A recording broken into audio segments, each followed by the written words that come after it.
Hello बच्चों, आज की कक्षा में आप सभी का बहुत बहुत स्वागत है। आज आपको वर्ण पढ़ाऊंगी। वर्ण जो है व्याकरण के का दूसरा पार्ट है, वर्ण विचार। तो सबसे पहले वर्ण की पुनरावृत्ति आज मैं करवाऊंगी आपको। वर्ण किसे कहते हैं? वर्ण भाषा की सबसे छोटी इकाई है और इसके खंड नहीं किए जा सकते हैं। वर्ण भाषा की सबसे छोटी इकाई है और इसके खंड नहीं किए जा सकते हैं। किसी भी भाषा को सीखने के लिए सबसे पहले उसके वर्णों को सीखना आवश्यक है, क्योंकि इन्हीं वर्णों से शब्द और फिर शब्दों से वाक्य और फिर वाक्य से भाषा बनती है। तो इस प्रकार भाषा की परिभाषा है कि वर्ण भाषा की सबसे छोटी इकाई है जिसके और खंड नहीं किए जा सकते। भाषा की सबसे छोटी इकाई है वर्ण, और वर्ण के हम फिर से कोई खंड नहीं कर सकते। आप देखिए, जैसे अ, आ, ई आदि, इसके अलावा क, ख आदि भी वर्ण हैं, उनके दूसरे प्रकार हैं। तो सबसे पहले आपको एक संक्षेप में परिभाषा एक और बता देती हूँ कि मौखिक ध्वनियों को व्यक्त करने के लिए जिन चिन्हों को प्रयोग किया जाता है वे वर्ण कहलाते हैं। मौखिक ध्वनियों को चिन्हित करने के लिए, मौखिक ध्वनियों को लिखने के लिए, व्यक्त करने के लिए जो चिन्ह हम प्रयोग में लाते हैं वह वर्ण कहलाता है। वर्ण की कुछ विशेषताएं हैं। सबसे पहली विशेषता है कि वर्ण भाषा की सबसे छोटी इकाई है। सबसे पहली विशेषता है कि वर्ण भाषा की सबसे छोटी इकाई है। दूसरी विशेषता है कि वर्ण को हम और खंड नहीं कर सकते। वर्ण के और खंड नहीं हो सकते। तीसरी विशेषता है भाषा का प्रत्येक शब्द वर्णों से ही बनता है। किसी भी भाषा का प्रत्येक शब्द उसके वर्ण से ही निर्मित होता है। चौथी विशेषता है कि वर्ण भाषा का मूलाधार है। वर्ण भाषा का मूलाधार है। और पांचवी विशेषता है कि हिंदी में वर्ण को अक्षर भी कहते हैं। हिंदी में वर्ण को अक्षर भी कहते हैं। अब एक बार फिर से इन विशेषताओं को दोहरा दे रही हूँ। सबसे पहली विशेषता है कि वर्ण भाषा की सबसे छोटी इकाई है। वर्ण भाषा की सबसे छोटी इकाई है। दूसरी विशेषता है कि वर्ण के और खंड नहीं किए जा सकते। वर्ण के और खंड नहीं किए जा सकते। तीसरी विशेषता है कि भाषा का प्रत्येक शब्द वर्ण से ही निर्मित होता है। भाषा का प्रत्येक शब्द वर्ण से ही बनता है। और चौथी विशेषता है कि वर्ण भाषा का मूलाधार है। वर्ण भाषा का मूलाधार है। और पांचवी विशेषता है कि हिंदी में वर्ण को अक्षर भी कहते हैं। पांचवी विशेषता है कि हिंदी में वर्ण को अक्षर भी कहते हैं। अब आप देखिए वर्णमाला, दूसरी परिभाषा है वर्णमाला। यहाँ कह रहे हैं कि वर्णों के जो व्यवस्थित समूह होते हैं, वर्णमाला की परिभाषा आप देखिए, वर्णों के व्यवस्थित समूह को वर्णमाला कहते हैं। वर्णों के व्यवस्थित समूह को वर्णमाला कहते हैं। हर प्रत्येक वर्णमाला में वर्णों का एक निश्चित क्रम होता है। प्रत्येक वर्णमाला में वर्णों का एक निश्चित क्रम होता है। उसी क्रम के अनुसार उन्हें हम जानते हैं, समझते हैं और उनका प्रयोग करते हैं। अब आपको ये बता दें कि हिंदी की वर्णमाला क्या है। हिंदी की वर्णमाला के बारे में आपको बता दें कि हिंदी की वर्णमाला में मुख्य 2 प्रकार के वर्ण होते हैं। हिंदी की वर्णमाला में मुख्य दो प्रकार के वर्ण होते हैं। सबसे पहला है क्या? स्वर वर्ण। सबसे पहले प्रकार का नाम है स्वर वर्ण और दूसरे प्रकार का नाम क्या है? व्यंजन वर्ण। सबसे पहले प्रकार का नाम है स्वर वर्ण और दूसरे प्रकार का नाम क्या है? व्यंजन वर्ण। अब आपको स्वर और व्यंजन को अलग अलग से बता देती हूँ कि स्वर वर्ण कैसे होते हैं, क्या होते हैं, और व्यंजन वर्ण क्या होते हैं और कैसे होते हैं। अब आइए हम स्वर वर्ण की परिभाषा के बारे में जानते हैं कि स्वर वर्ण क्या है। स्वर वर्ण जो है जिन वर्णों के उच्चारण में श्वास वायु बिना किसी रुकावट के मुख से निकलती है उसे स्वर वर्ण कहते हैं। जिन वर्णों के उच्चारण में श्वास वायु बिना किसी रुकावट के मुख से निकलती है उसे स्वर वर्ण कहते हैं। स्वर हिंदी में जो है स्वर वर्ण 11 होते हैं। हिंदी में इनकी संख्या 11 यानी 11 होती है।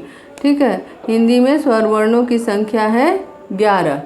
ठीक है, अब जो है स्वर वर्ण में आपके कौन कौन से आएंगे वो पहले बता दे रही हूँ कि स्वर वर्ण कौन कौन से हैं।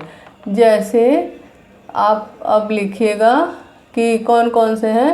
अ, आ, ई, छोटी, बड़ी, छोटा ऊ, बड़ा ऊ, री, ए, ओ, ए, ओ, औ। 1 2 3 4 5 6 7 8 9 10 11। ठीक है, अब देखिए 11 होते हैं। अ, आ, ई, छोटी, बड़ी, अ, आ, छोटी, बड़ी, ऊ, छोटा ऊ, बड़ा ऊ, री, ए, ओ, औ। तो इस प्रकार हिंदी में कुल स्वर वर्णों की संख्या कितनी हुई? 11। ठीक है, स्वर वर्ण की संख्या कितनी हुई? 11। अब हम जानेंगे कि व्यंजन वर्ण क्या है और कितने होते हैं। सबसे पहले अभी स्वर वर्ण के बारे में और बता दें कि स्वर वर्ण में एक री वर्ण है। ठीक है, तो स्वर वर्ण में ये जो री वर्ण है, ये री वर्ण संस्कृत में एक स्वर था। जैसे हिंदी में उच्चारण के स्तर पर यह समाप्त हो चुका है। री, बड़ी री भी होती थी।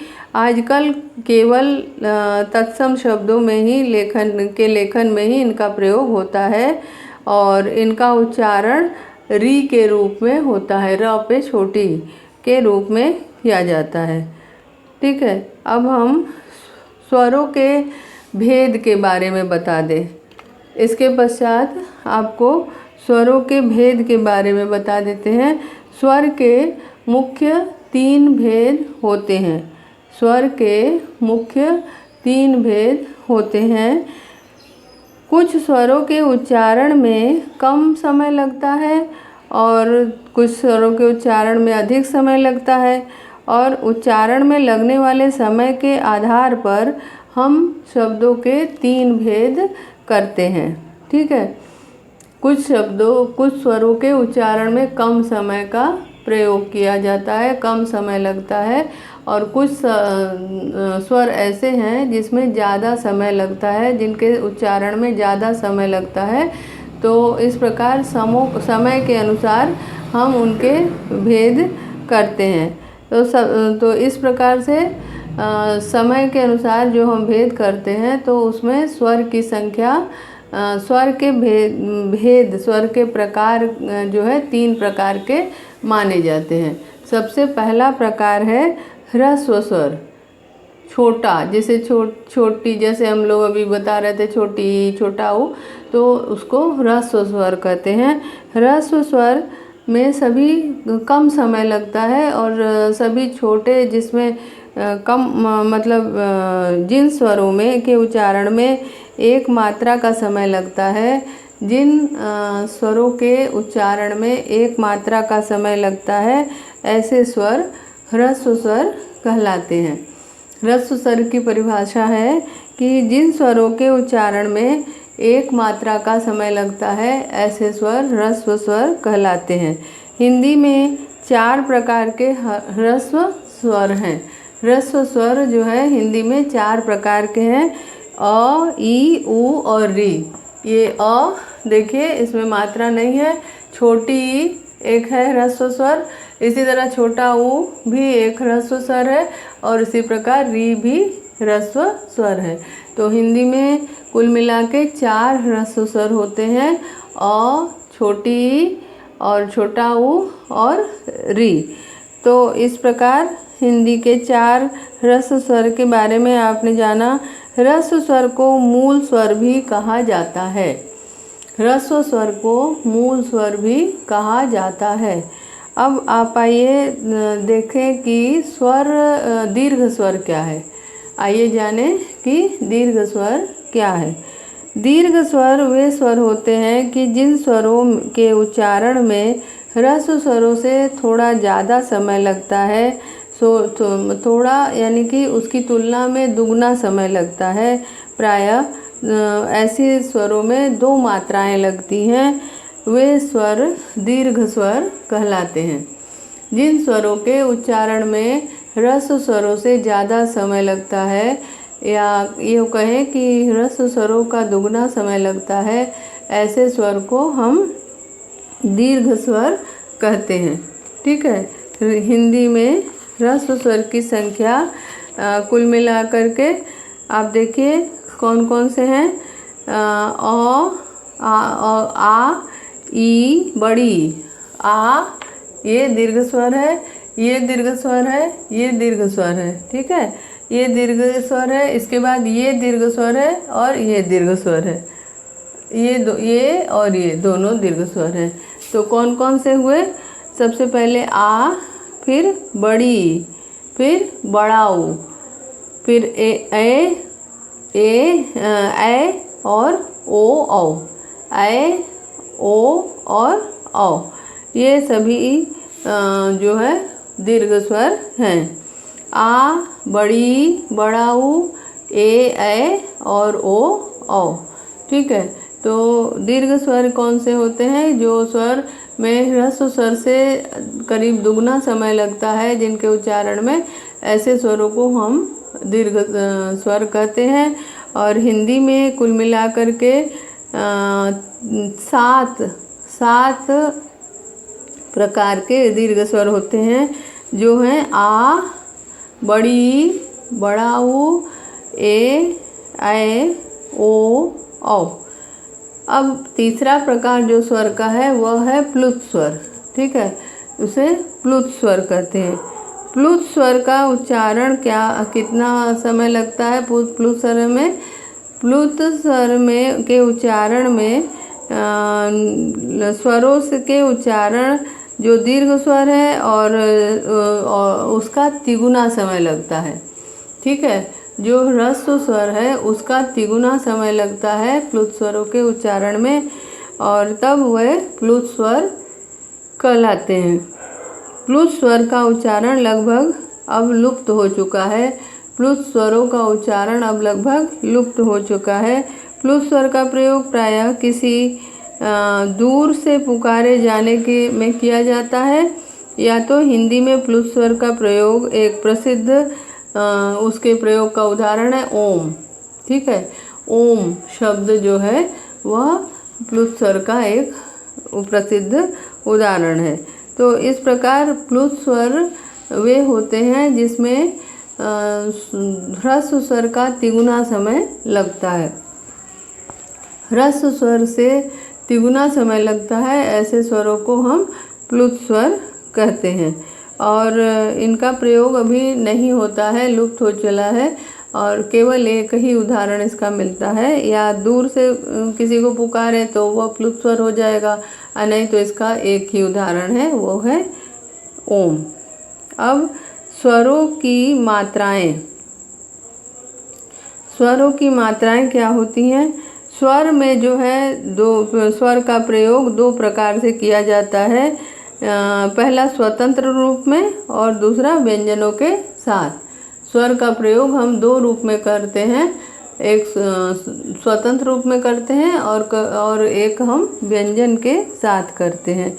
व्यंजन के स्वर जैसे कि आए, आई, आओ, आइए, ये हम स्वतंत्र प्रयोग करते हैं। और जब व्यंजन के साथ करते हैं तो जब स्वरों को व्यंजनों के साथ मिलाकर लिखा जाता है तो वे अपने मूल रूप का प्रयोग उसमें नहीं उनका होता। जैसे कि अगर मान लीजिए आपको इनका स्वरूप इस प्रकार बदल जाता है। जैसे आपको अगर राम लिखना है तो र पे र व्यंजन है, आ की मात्रा जो है वह आ की मात्रा रा पे लगेगी, राम हो जाएगा। ठीक है, तो मात्राओं का प्रयोग जब हम करते हैं तो वो जो मात्राएं हैं वो लुप्त हो जाती हैं व्यंजन के साथ प्रयोग करने पे। व्यंजनों के साथ इनके चिन्हों का प्रयोग किया जाता है। स्वरों के ये चिन्ह मात्रा कहलाते हैं। स्वरों में जैसे ई की मात्रा है, ओ की मात्रा है, ए की मात्रा है, ये सारे चिन्ह कहलाते हैं। मात्रा के रूप उनको मात्रा के नाम से हम जानते हैं। जैसे अगर वर्ण विच्छेद करना हुआ तो राम का यदि वर्ण विच्छेद करेंगे तो र हलंत लगा के व्यंजन तो आधे ही होते हैं। अभी हम व्यंजन के बारे में भी पढ़ेंगे। तो फिलहाल अभी ये जानते हैं कि स्वर को जो है जब व्यंजन में हम प्रयोग करते हैं तो वे अपने मूल रूप में प्रयुक्त नहीं होते हैं, उनका स्वरूप बदल जाता है और वे व्यंजन के साथ मिलकर मात्रा के रूप में प्रयुक्त होते हैं। अब अगला है, इसमें एक आप देखते होंगे अंग और अह। अंग और अह जो है स्वर वर्ण में आपने अ, आ, ई, उ, री, ए, ऐ, ओ इतने वर्ण जाने। इसके बाद एक वर्ण दो तीन वर्ण छूटते हैं, जैसे अंग और अह वर्ण छूट जाता है। तो अंग जो है वह अनुस्वार कहलाता है। अंग जो है वह अनुस्वार के नाम से जाना जाता है। हिंदी के वर्ण की वर्णमाला में स्वरों के साथ लिखने की परंपरा है। अंग को हिंदी की वर्णमाला में स्वरों के साथ लिखने की परंपरा है।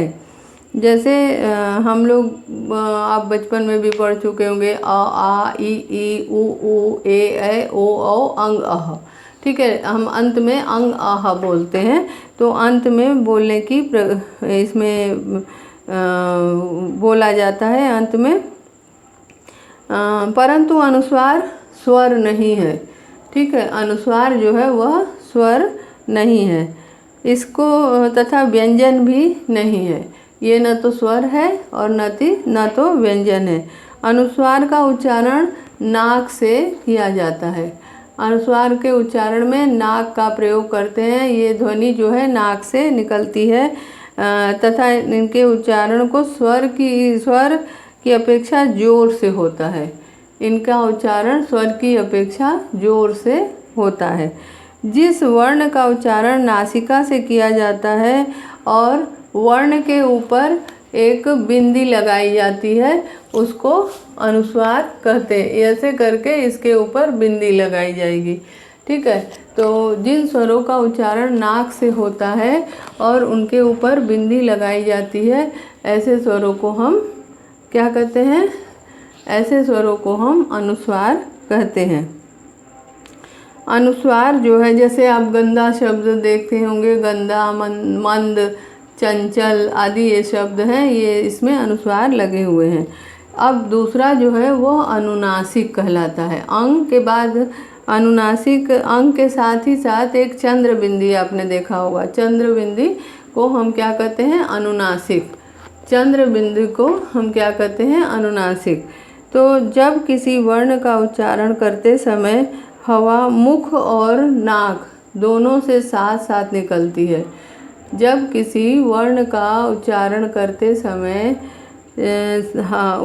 करते समय हवा मुख और नाक दोनों से साथ साथ निकलती है, ऐसे वर्णों को हम क्या कहते हैं? अनुनासिक। और इसको लिखने के लिए चंद्र बिंदु लगाते हैं। एक चंद्र बिंदु का प्रयोग हम इसको लिखने के लिए करते हैं। ठीक है, तो जब किसी वर्ण का उच्चारण करते समय हवा मुख और नासिका दोनों से निकलती है और तो इस वर्ण को हम अनुनासिक कहते हैं। और अनुनासिक जैसे पाँच है, सांप है, ठीक है, और चांद है, दांत है, ये सब शब्द अनुनासिक के प्रयोग किए गए हैं इन सभी शब्दों में। इन सभी शब्दों को लिखने के समय शब्द के ऊपर जो है एक आधा चंद्राकार निशान और उसमें एक बिंदी लगाते हैं, जिसको हम चंद्र बिंदु कहते हैं। ठीक है, अब आया विसर्ग। स्वरों में अंतिम वर्ण आप पढ़ते हैं अंग अह।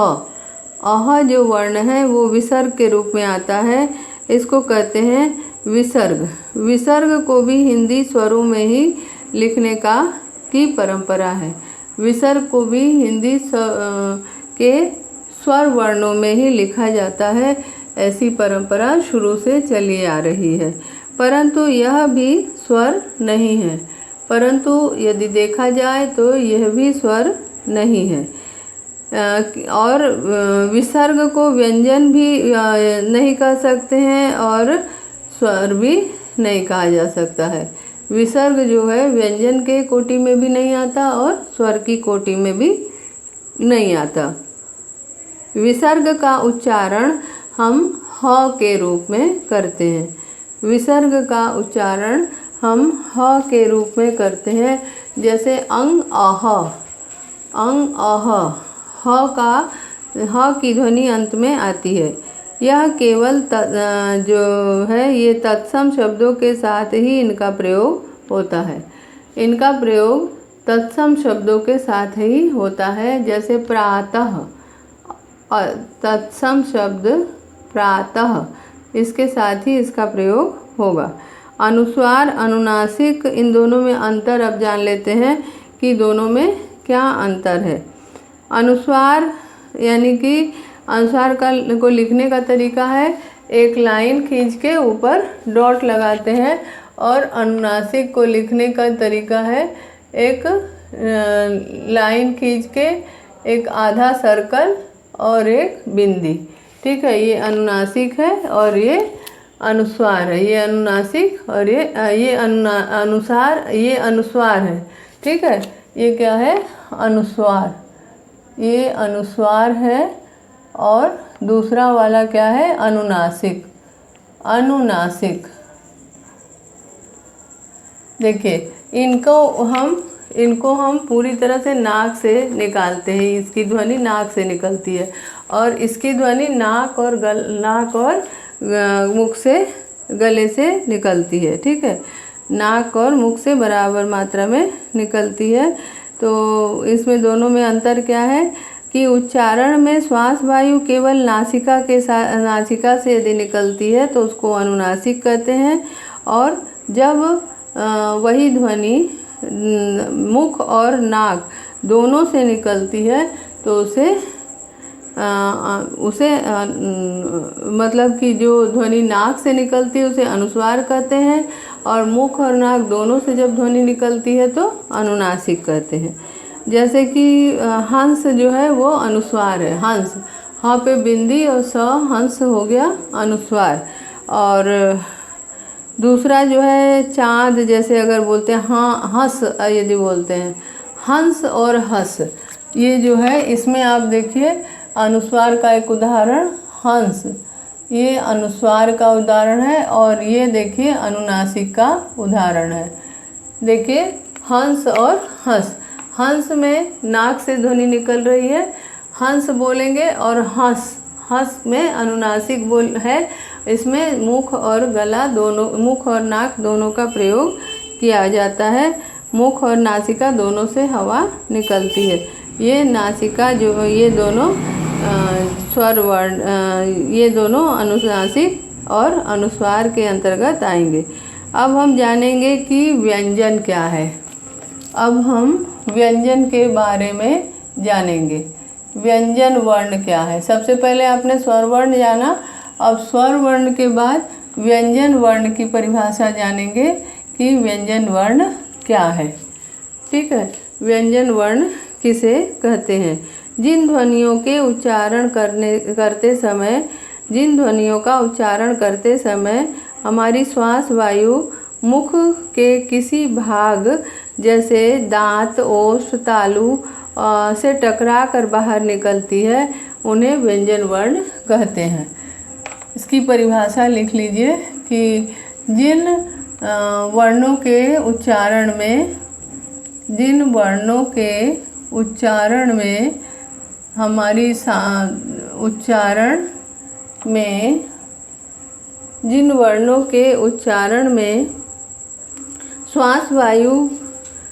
वर्णों के उच्चारण में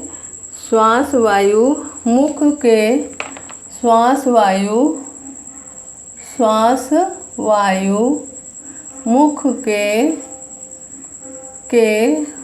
किसी भाग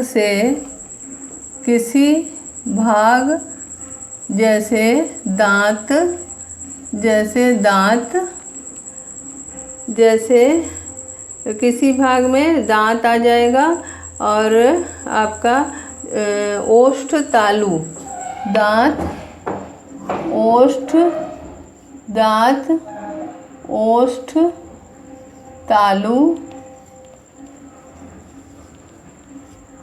ओष्ठ तालु आदि से टकराकर दांत ओष्ठ तालु आदि से टकराकर जब ये बाहर आती है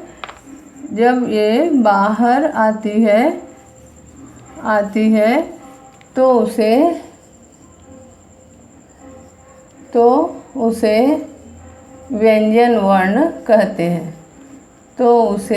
व्यंजन वर्ण कहते हैं। अब आप देखिए इसकी पूरी परिभाषा एक बार फिर। जिन वर्णों के उच्चारण में श्वास वायु मुख के किसी भाग दांत, ओष्ठ और तालु आदि से टकराकर बाहर आती है तो उसे व्यंजन वर्ण कहते हैं। ठीक है, एक बार फिर इसकी परिभाषा पढ़ देती हूँ कि जिन ध्वनि का उच्चारण करते समय हमारी श्वास वायु मुख के किसी भाग जैसे दांत, ओष्ठ, तालु आदि से टकराकर बाहर आती है, उन्हें व्यंजन वर्ण कहते हैं। जैसे आप प का उच्चारण करिए, प, फ, ब, भ, इनमें सभी में आपके ध्वनि निकलते समय दोनों ओष्ठ से ध्वनि टकरा रही है। इसी तरह से आप यदि त वर्ण का उच्चारण करें तो वर्ण का उच्चारण करें तो श्वास वायु दांतों से टकरा कर आती है, जैसे कि त, थ, द, ध, न, त, थ, द, ध, न। इसमें जो है इसमें जो ध्वनि है वह आपकी टकराती है उस दांतों से, और दांतों से टकराने के बाद वह जो है बाहर आती है। दांतों से टकराने के बाद ये ध्वनि जो है बाहर आती है, उसे हम क्या बोलते हैं? उसे हम बोलते हैं दंत्य, मतलब वो दंत्य वर्ण, व्यंजन वर्ण कहे जाते हैं।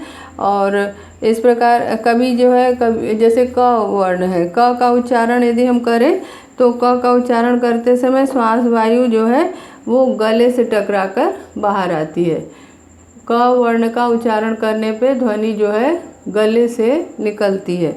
गले से निकलने के कारण इसको कंठ्य वर्ण कहते हैं। तो इस तरह से आपने देखा कि व्यंजन के उच्चारण में हम हमारी जो श्वास वायु है वह मुख के किसी किसी भाग से टकराकर तब बाहर आती है। ठीक है। व्यंजन वर्ण में हमारी जो श्वास वायु है किसी न किसी उससे अंग से किसी भी मतलब जैसे दांत से ना और तालू से टकराते हुए ओठ से वह बाहर आती है। इस प्रकार व्यंजन वर्ण आपने जाना कि जिन व्यंजनों के उच्चारण का उच्चारण करते समय हमारी श्वास वायु मुख से बिना मुख के किसी भी भाग से जैसे दांत और ओष्ठ तालु आदि से टकराकर बाहर आए उसे व्यंजन वर्ण कहते हैं। ठीक है। अब शेष आगे की कक्षा में पढ़ेंगे। धन्यवाद।